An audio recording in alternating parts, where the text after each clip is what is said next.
Alright, so I think I timed this almost right. Okay, I was trying to see if I could get the render to be done right when the video would start. Was off by a few seconds there. But anyways, welcome back guys. My name is Jacques Healy, freelance illustrator slash 3D modeler. First of all, Happy New Year's. If it is roughly that time, I imagine you could watch this video any time in the future, so it might not be New Year's. It might just be a day. Have a good day. Anyways, so we are back working on pen, and as you can see, I've added a lot more Fibermesh to him.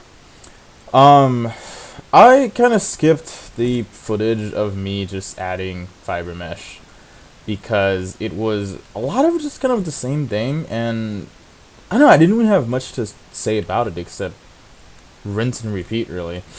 And I didn't find it to be just the most interesting thing to watch, and instead of having you guys watch an hour of me just fiber meshing, I sped it up, and I think I actually skipped some of it as well. So we are going to skip to probably my favorite. Yeah, I think this is probably one of my favorite parts of working in ZBrush, and it is painting. And I have a treat for you guys. Okay, so actually, oh yes, this opens right here. That's perfect. Where did I put it to? Oh, there we go. Verve. Hey.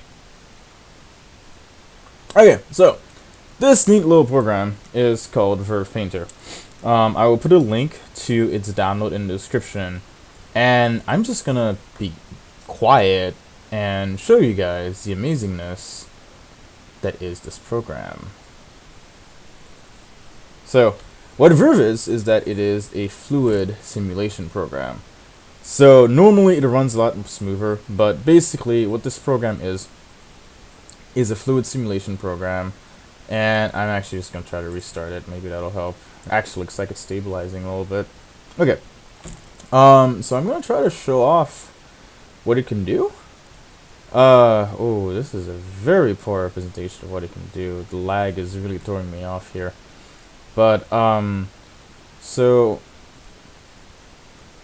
I'm not sure what its original purpose was, but the creator of Verve decided that it would be just a great tool for painters because it would be able to simulate kind of the fluidity of oil paint, and actually any kind of paint that you would want.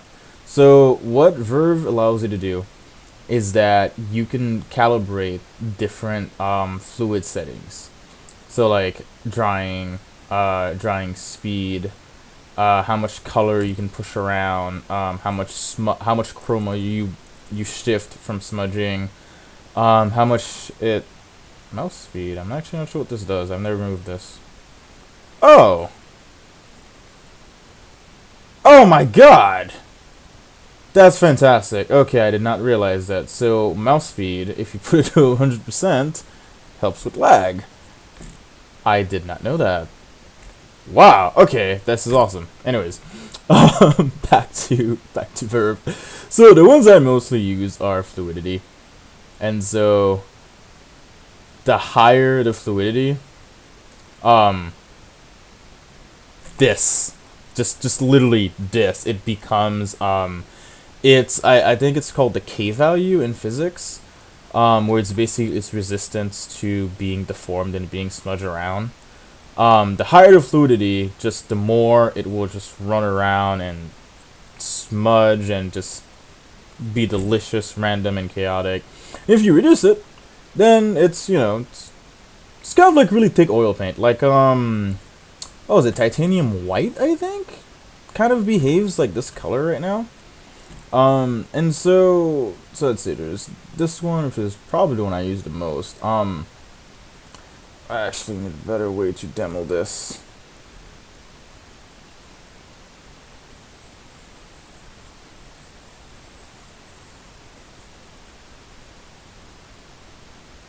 Anyways, I think Verve is kind of one of those programs that really just speaks for itself. It is just so bloody neat. Like, it's just, I honestly cannot describe to you how much fun it is to use this. You probably get a sense of it by looking at it, and from the fact that my voice probably climbed like 1,000 octaves, um, as I was talking about it. Okay, so it freaks out at the edges. That's interesting. Um, anyways, so this is a program that I will often use, not necessarily to paint per se, but I will use it to make palettes, because as you can see, it is very, very fun and natural. If you started out like me, where you were a traditional painter, a traditional draftsman, and traditional sculptor, before you moved on to digital, this kind of stuff, I mean, like, there's a reason why I use ZBrush and not 3ds Max. It's that analog feel, and this is just analog feel left and right. Oh, by the way, we have different kinds of brushes, and they're all just super neat and amazing, and as you can tell, I really like this program. There's really there's really no other way to summarize how I feel about this program than to just say I really like this program. And I will be showing you a lot of really cool things you can do with this program later on. But right now, for the purpose of this tutorial, we are literally going to just be scratching the surface of it. But I promise you will get to see some very, very interesting things done with this program.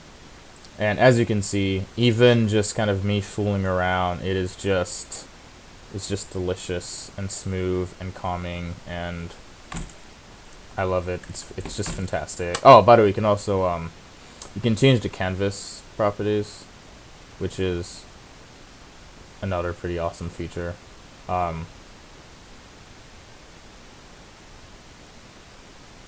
So one of the things, I think probably my favorite thing about this program is the fact that if you understand the physical properties of whatever traditional paint you used to use, then you can create it here, and I can show you a quick example of that. So I'm gonna increase the fluidity to complete maximum, and I'm going to, actually I'm gonna make a new layer. I think it was this one. It was this one. It was this one. It's totally this one. It was not that one. It was this one. It was not that one. Okay. I forgot how to make a new layer. I have not used this in a while. I've been doing a lot of sculpting. Oh, there we go. I have no idea what I just did. Anyways, so I'm going to put the fluidity to maximum, and I'm going to drop the opacity. Actually, I'm going to drop the opacity to about here. And I'm going to pick a super saturated color. Does this remind you of anything?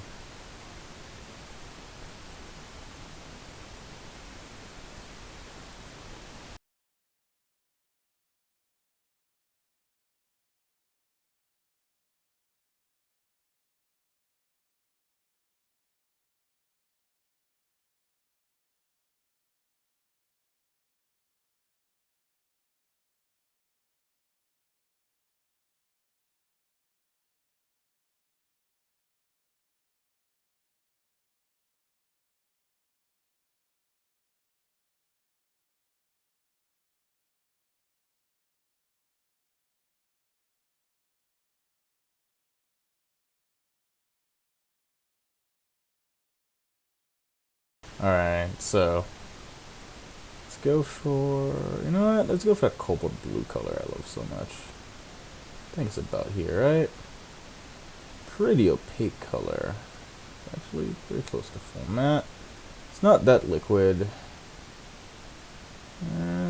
It's probably around 50. It's probably around 50. Yeah, it's probably around 50.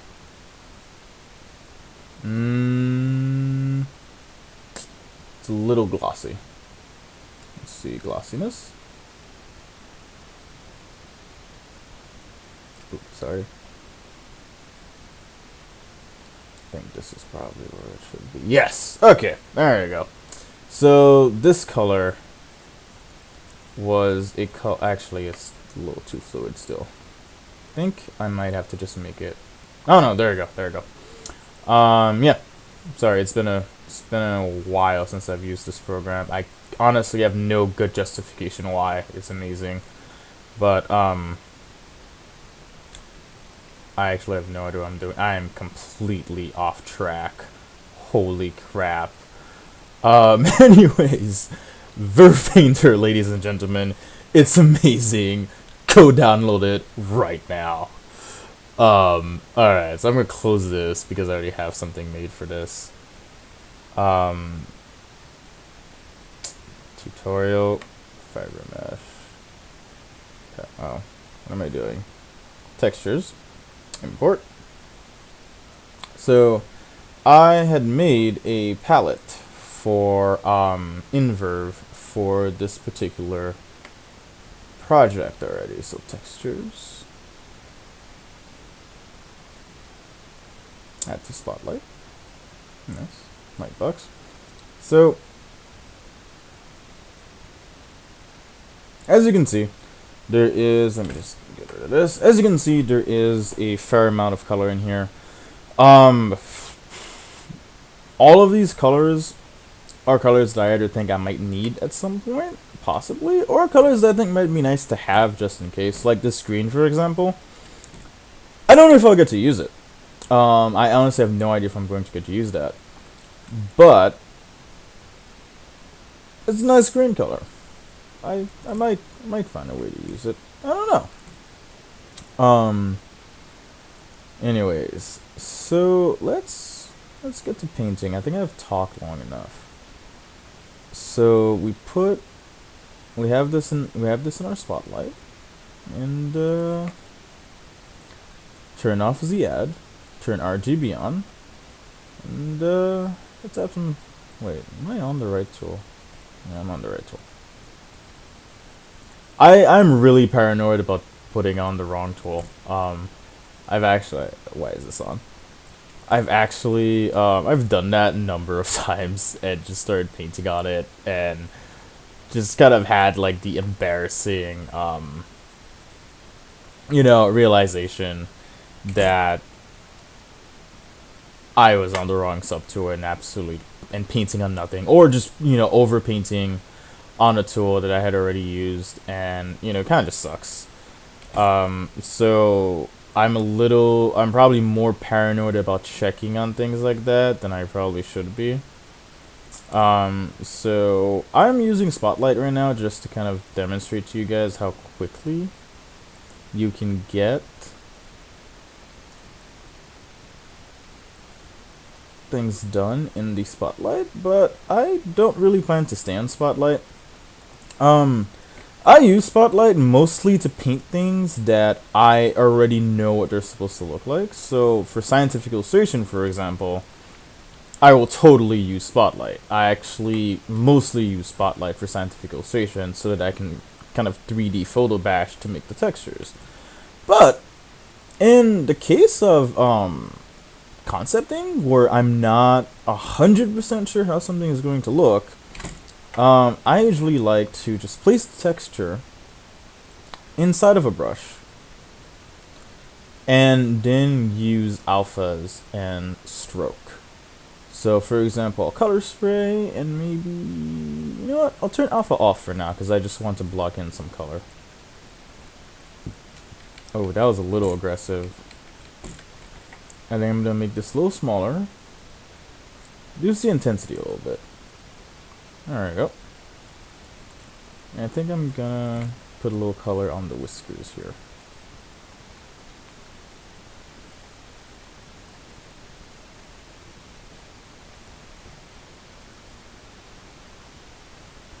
So I'm going to render only this side. You can render the other side. You can paint the other side, but in terms of how you're spending your time, it might not be the most efficient way to spend your time. And so I just wouldn't recommend it. One of the things about doing concept work, which can be a little difficult to really get the hang of at first, is the idea that there are certain things that you don't have to do, and that not only should you not have to do, but you outright shouldn't do because you are trying to save time. I have spent a lot of time, and I do mean a lot of time, just kind of very unfortunately, chasing my own tail, so to speak, on projects, um, by just doing things that I really should not have been doing. Things that, oh, I didn't mean to turn that off. I wanted to turn this off. There we go. Really kind of just chasing my tail with projects that I should not have been spending anywhere near as much time on, to be completely honest.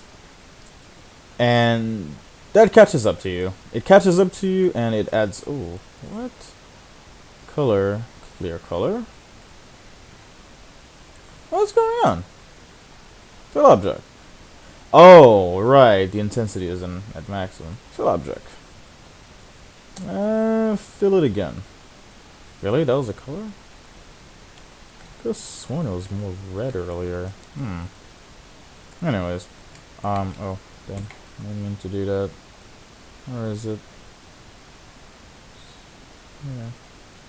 Oh, there we go. There's the space.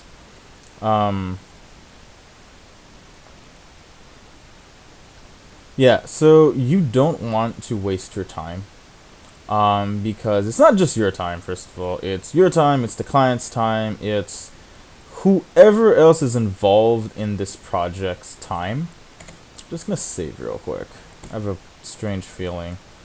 So, actually, while I'm on the topic of that, as far as saving, I have had some really awful experiences with forgetting to save something or not saving or just outright losing your work for a very stupid reason, like, oh hey, I tripped on my power cord and unplugged my computer. That has happened embarrassingly often, to be honest. And it kind of sucks to lose your work over something just that trivial, and quite honestly, it's just kind of dumb. When really the best way to avoid that is to just save. Just save. There's no such thing as saving too much. And I guess if you are like me, where you've had just some really awful experiences with not having saved your work in the past, you might save very you might be very paranoid about saving.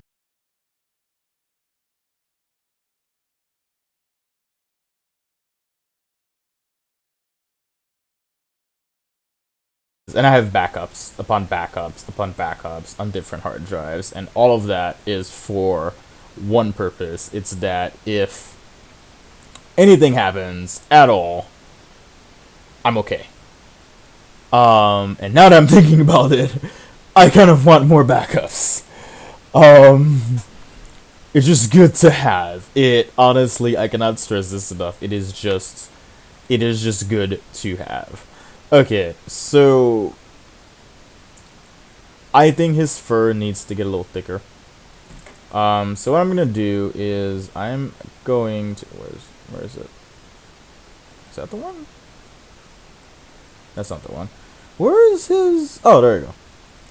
So what I'm going to do is I'm going to duplicate this. Sorry, and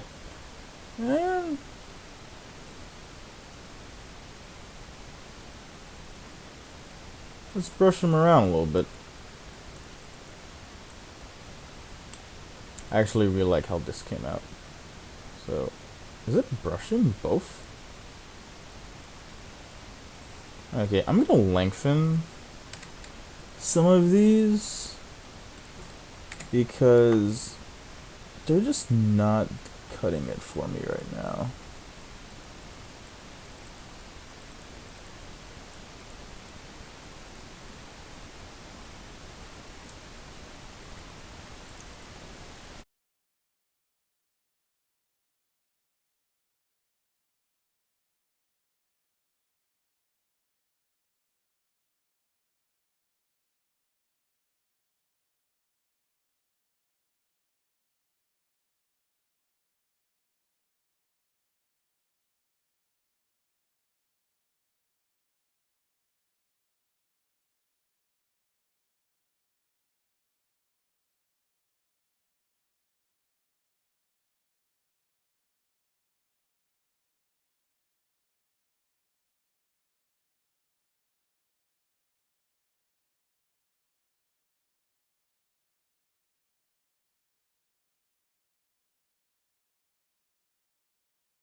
in general, you really need to be okay with things completely changing and maybe not sticking to your original idea. So a quick thing I want to mention about what I'm doing here is notice how I am following a certain flow. I do want Pen's hair to move in a certain way. I do want it to read a certain way. And that is why I'm being careful. I'm not just going around and doing like the oh god that so now that I see this, I actually kind of want to move a couple of other things around. So you must always be willing and ready to just completely change up what you're doing, how you're doing, what you're doing, for the better of the project. It's really easy to kind of take things personally. I've taken things personally. I've taken a lot of things personally in the past. And I can tell you from experience, it's, well, first of all, it's usually just not even personal, period. Um, and the other thing is that taking it personally just doesn't help anyone.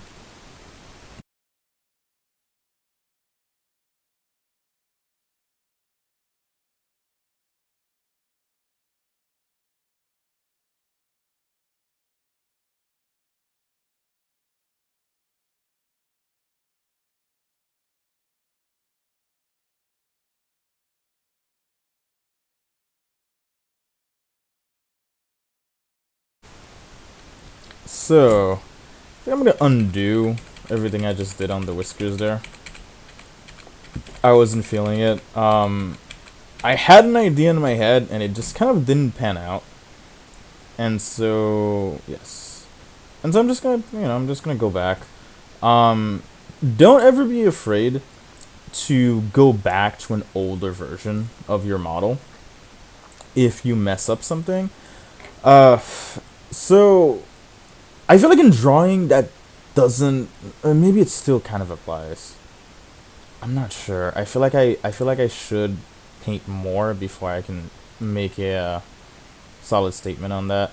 But in 3D modeling, for example, sometimes it is easier and just more efficient and faster to just redo something than it is to try to keep, finicking with something and trying to fix it.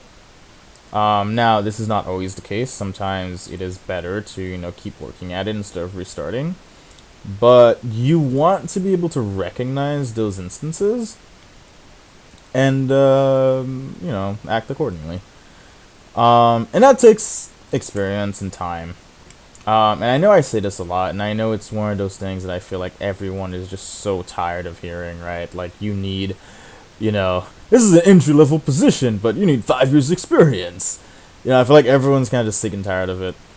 But, for, for something like that, um,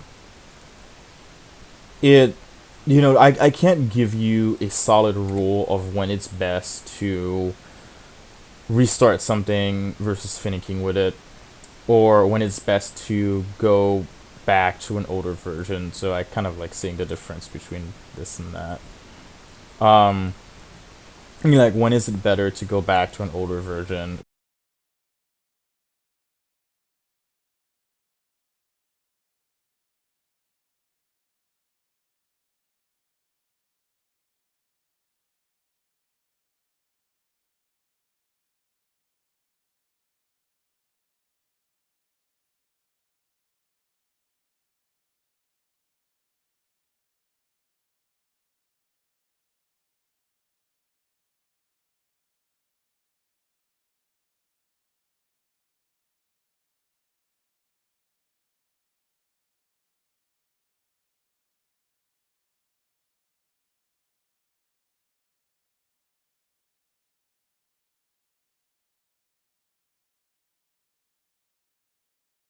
All right. So I am now going to kind of finish up. I'm gonna use an alpha for this. This should work fine.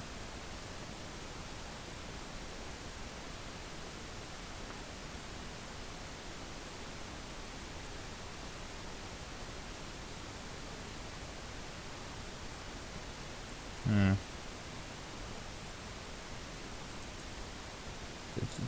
You know what? I'm going to use a green for the shadows. Make this a little bigger. That's a little too green. Jeez. Okay, there we go.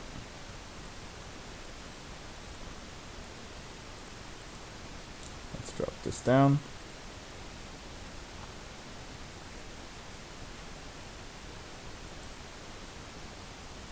So in instances like this, it is good to kind of remember what it is you're looking at. So this is a nose, which means that there is going to be a certain amount of texture. Like if you've ever, if you own a dog, I guess, you might actually just know this better than I do because I don't own a dog.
I'm just gonna add some fur to this.